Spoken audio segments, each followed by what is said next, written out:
Hello friends, कैसे हैं आप सभी लोग। आई होप आप सब लोग बिल्कुल ठीक होंगे। चलिए शुरू करते हैं आज की करंट अफेयर्स की क्लास। आज की क्लास में सबसे पहले देख लेते हैं कल का प्रश्न जो हमने आप सभी से पूछा था। प्रश्न था कि हाल ही में किस वित्तीय नियामक ने SEVA यानी कि सेवा चैटबॉट लॉन्च किया है। कौन सी वित्तीय नियामक कंपनी है, क्या वो सेबी है? तो इसका बिल्कुल सही आंसर है सेबी। कौन है? सेबी है, ठीक है। कौन सा है? सेबी है। सेबी जो है वित्तीय नियामक ने सेवा चैटबॉट क्या किया है, लॉन्च किया है, तो इसका फर्स्ट ऑप्शन सही हो जाएगा। अब देख लेते हैं कल के करंट अफेयर्स जो थे उनका रिवीजन एक बार फिर से कर लेते हैं। कल के रिवीजन का पहला क्वेश्चन है कि भारत को Indo Pacific economic framework for prosperity की किस आपूर्ति श्रृंखला निकाय का उपाध्यक्ष चुना गया है। तो ये चुना गया है आपूर्ति श्रृंखला परिषद का। भारत का कौन सा शहर कृषि अर्थशास्त्रियों के 32वें अंतर्राष्ट्रीय सम्मेलन की मेजबानी करेगा? तो वो करेगा नई दिल्ली। भारतीय सेना ने दिग्गजों के लिए ई से हार्ट मॉड्यूल लॉन्च किया है। ई से हार्ट में एस का क्या अर्थ है? तो उसका अर्थ है सेवा, तो हो जाएगा ई सेवा हॉट। नई दिल्ली में राष्ट्रीय शिक्षुता एवं प्रशिक्षण योजना 2.0 पोर्टल किसने लॉन्च किया है? तो ये किया है धर्मेंद्र प्रधान जी ने। भारतीय स्टेट बैंक को छोड़कर 11 सार्वजनिक क्षेत्र के बैंकों ने वित्त वर्ष 2024 में बचत बैंकों में न्यूनतम शेष राशि बनाए रखने में विफल रहने के लिए खाता धारकों से 2,331 करोड़ रुपए वसूले हैं। किस बैंक ने अपने ग्राहकों से अधिकतम 633.4 करोड़ रुपए वसूले हैं? तो वो बैंक है पंजाब नेशनल बैंक यानी कि PNB। किसने पर्यावरण संरक्षण में अपनी पहल के लिए संगठन श्रेणी में ग्लोबल वाटर टेक अवार्ड 2024 प्राप्त किया है? तो यह है दिल्ली मेट्रो रेल कारपोरेशन। पूर्व केंद्रीय मंत्री संतोष कुमार गंगवार ने झारखंड के राज्यपाल के रूप में शपथ लिया है। तो वो कौन से नंबर के राज्यपाल नियुक्त हुए हैं? तो ये हैं 12वें नंबर के, ठीक है। केंद्र सरकार ने अगस्त 2024 में आयकर विभाग के प्रशासनिक निकाय केंद्रीय प्रत्यक्ष कर बोर्ड में 2 नए सदस्यों रमेश नारायण पर्वत और प्रबोध सेठ को नियुक्त किया है। CBDT के वर्तमान अध्यक्ष कौन है? तो वो हैं वर्तमान में Ravi Agrawal. Basketball federation of India ने कावर्स अमेरिकन अकादमी के सहयोग से किस शहर में राष्ट्रीय बास्केटबॉल अकादमी की स्थापना की है? तो ये है Mumbai. 2024 formula 1 Belgium grand prix किसने जीता है? तो ये जीता है लुइस हैमिल्टन ने, ठीक है। क्वेश्चन इंपॉर्टेंट है। 2024 का फार्मूला 1 बेल्जियम ग्रैंड प्रिक्स किसने जीता है? तो लुइस हैमिल्टन ने जीता है। तो ये जो है कल के करंट अफेयर्स के क्वेश्चन थे जिनका रिवीजन हमने एक बार फिर से कर लिया है। अब देख लेते हैं आज यानी कि 6 अगस्त के इम्पॉर्टेंट करंट अफेयर्स के क्वेश्चन। आज की क्लास का पहला क्वेश्चन है कि हाल ही में जारी एक रिपोर्ट के अनुसार कौन सा देश लगातार चौथे वर्ष प्रवासियों के लिए सबसे किफ़ायती देश रहा है, यानी कि प्रवासियों के लिए, ठीक है। एक रिपोर्ट जारी किया गया है, उसमें जो है लगातार वो चौथे वर्ष भी प्रवासियों के लिए सबसे ज़्यादा किफ़ायती देश रहा है। कौन सा है? क्या वो भारत है, वियतनाम है, चीन है या फिर है पाकिस्तान? तो लगातार चौथे वर्ष भी प्रवासियों के लिए जो किफ़ायती देश है वो है आपका वियतनाम, ठीक है। लगातार यानी इससे पहले भी वो किफ़ायती रहा है और वियतनाम और चौथे वर्ष भी ये प्रवासियों के लिए किफ़ायती रहा है, ठीक है। कौन सा है? वियतनाम है। हाल ही में किस विश्वविद्यालय में हिंदू, बौद्ध और जैन अध्ययन केंद्र स्थापित किया गया है? क्वेश्चन इंपॉर्टेंट है। हाल ही में कौन सा ऐसा विश्वविद्यालय जहां पर हिंदू, बौद्ध और जैन इन तीनों धर्मों के अध्ययन केंद्र स्थापित किए गए हैं? क्या वो दिल्ली विश्वविद्यालय है, इलाहाबाद विश्वविद्यालय है, बनारस हिंदू विश्वविद्यालय है या फिर है जवाहरलाल नेहरू विश्वविद्यालय? तो वो कौन सा है जहाँ पे हिंदू, बौद्ध और जैन अध्ययन केंद्र स्थापित किया गया है? वो है जवाहरलाल नेहरू विश्वविद्यालय, इसको या कह सकते हैं JNU कह सकते हैं, ठीक है। जवाहरलाल नेहरू विश्वविद्यालय, डी ऑप्शन यहाँ पे सही हो जाएगा। हाल ही में किसने पेरिस ओलंपिक 2024 के लिए भारतीय ओलंपिक संघ से साझेदारी की है? कौन है जो पेरिस ओलंपिक 2024 के चल रहे हैं इस टाइम पे फ्रांस के पेरिस में, ठीक है। तो यहाँ पर भारतीय ओलंपिक संघ से साझेदारी किसने किया है? क्या वो नाइक है, एडिडास है, पूमा है या फिर है एसिक्स? तो कौन है? वो है पूमा। कौन है, किसने साझेदारी करी है? तो ये है पूमा। ठीक है, पूमा एक कंपनी जिसने भारतीय ओलंपिक संघ से साझेदारी करी है। ठीक है। बायोस्फीयर रिजर्वों के विश्व नेटवर्क में वर्तमान में 136 देशों में कुल कितने साइट शामिल हैं? बायोस्फीयर रिजर्वों के विश्व नेटवर्क में वर्तमान में 136 देशों में कुल कितने साइट शामिल हैं? क्या 500 हैं, 600 हैं, 660 हैं या फिर है 762? तो ये है 759 यानी कि 762। ठीक है, कितने साइट शामिल हैं 136 देशों में? तो 762 हैं। ठीक है।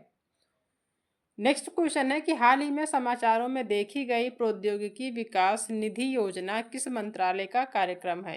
क्वेश्चन इंपॉर्टेंट है कि जो प्रौद्योगिकी विकास निधि योजना है किस मंत्रालय का कार्यक्रम है? क्या यह विज्ञान और प्रौद्योगिकी मंत्रालय का है, गृह मंत्रालय का है, शहरी विकास मंत्रालय का है या फिर है रक्षा मंत्रालय का?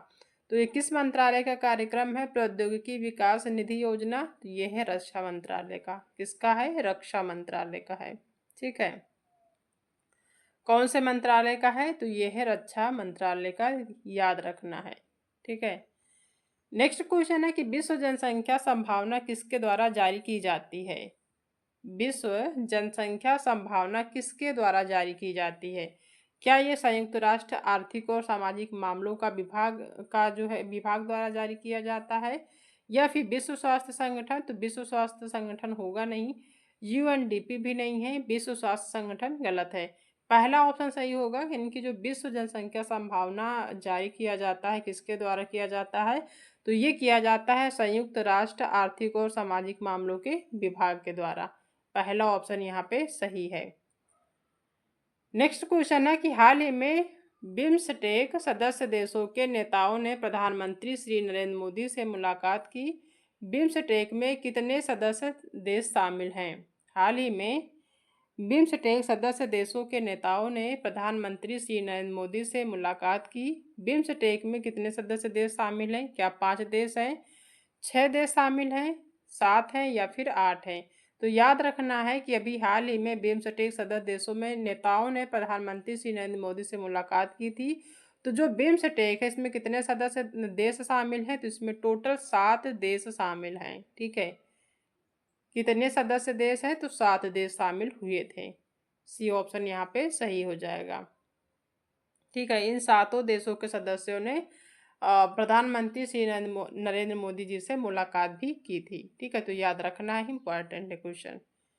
नेक्स्ट क्वेश्चन है कि अनुसूचित वाणिज्यिक बैंकों और विदेशी बैंकों का प्राथमिक क्षेत्र के लिए अपने समायोजित शुद्ध बैंक ऋण का कितना प्रतिशत अलग रखना अनिवार्य है? अनुसूचित वाणिज्यिक बैंकों और विदेशी बैंकों का प्राथमिक क्षेत्र के लिए अपने समायोजित शुद्ध बैंक ऋण का कितना प्रतिशत अलग रखना अनिवार्य है? क्या ये 20% है, 30% है, 40 है या फिर है 50%? तो कितना प्रतिशत अलग रखना अनिवार्य है? तो ये है 40%, यानी कि 40%। ठीक है, सी ऑप्शन यहाँ पे सही हो जाएगा। निम्नलिखित में से किसने चिकित्सा उपकरणों की जानकारी के लिए एक ऑनलाइन प्लेटफॉर्म लॉन्च किया है? क्वेश्चन इंपॉर्टेंट है, किसके लिए? चिकित्सा उपकरण, जो चिकित्सा में कई सारे उपकरण यूज होते हैं उनकी इंफॉर्मेशन के लिए, उनकी जानकारी के लिए एक ऑनलाइन प्लेटफॉर्म लॉन्च किया गया है। किसने लॉन्च किया है? क्या WHO इसने लॉन्च किया है, नीति आयोग ने लॉन्च किया है, स्वास्थ्य मंत्रालय ने या फिर ICMR ने? तो आप सभी जानते हैं कि जो मेडिकल होता है, जो चिकित्सा होता है, किसके अंतर्गत आता है? वो आता है WHO के अंतर्गत, यानी कि वर्ल्ड हेल्थ ऑर्गेनाइजेशन के अंतर्गत। तो जाहिर सी बात है कि यही प्लेटफॉर्म लॉन्च करेगा, तो इसका पहला ऑप्शन यहाँ पे सही हो जाएगा। यानी चिकित्सा उपकरणों की जानकारी के लिए WHO ने ऑनलाइन प्लेटफॉर्म भी हाल ही में लॉन्च किया है। कौन है? WHO है, जिसका full form world health organization होता है, विश्व स्वास्थ्य संगठन। नेक्स्ट क्वेश्चन है कि महुचिक ने 1978 का महिलाओं की ऊंची कूद का विश्व रिकॉर्ड तोड़ दिया है, वो किस देश की हैं? महुचिक ने 1978 की महिलाओं की जो ऊंची कूद का रिकॉर्ड था, विश्व रिकॉर्ड था, उसको तोड़ दिया है, वो किस देश की हैं? क्या ये चीन की हैं, जापान की हैं, रूस की हैं या फिर है यूक्रेन की? तो ये कहाँ की हैं? यूक्रेन की हैं। यानी कि जो महूचिक हैं और जिन्होंने महिलाओं की ऊंची कूद का विश्व रिकॉर्ड बना था 1978 में, उसको तोड़ दिया है और एक नया विश्व रिकॉर्ड बनाया है महूचिक। तो ये कहाँ की है? ये है यूक्रेन की। ठीक है, कहाँ की है?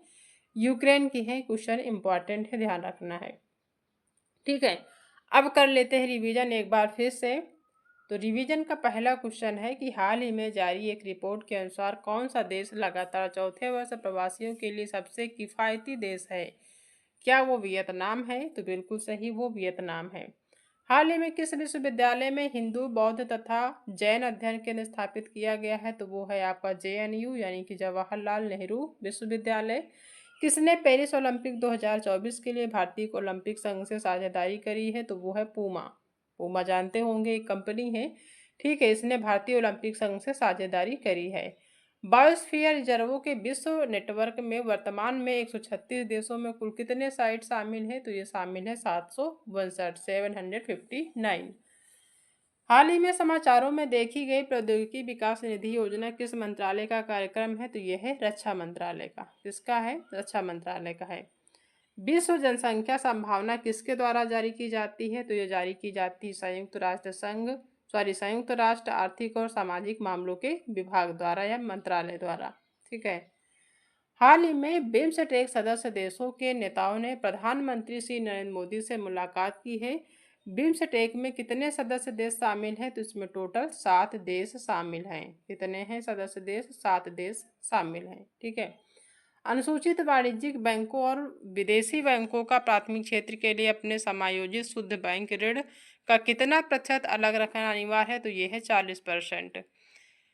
किसने चिकित्सा उपकरणों की जानकारी के लिए अभी हाल ही में ऑनलाइन प्लेटफॉर्म लॉन्च किया है? तो वो है WHO यानी कि वर्ल्ड हेल्थ ऑर्गेनाइजेशन। ठीक है, मौचिक ने 1978 का महिलाओं की ऊंची कूद का विश्व रिकॉर्ड तोड़ दिया है। वो किस देश से हैं? तो वो है यूक्रेन से। कौन है? मौचिक है। कब का रिकॉर्ड है? 1978 का है। किस खेल में रिकॉर्ड बना था? तो ये बना था महिलाओं की ऊंची कूद का विश्व रिकॉर्ड बना था 1978 में, उसको उन्होंने तोड़ के एक नया रिकॉर्ड बनाया है। ठीक है, तो ये जो है आज के करंट अफेयर्स के क्वेश्चन थे जिनका हमने रिवीजन भी कर लिया है।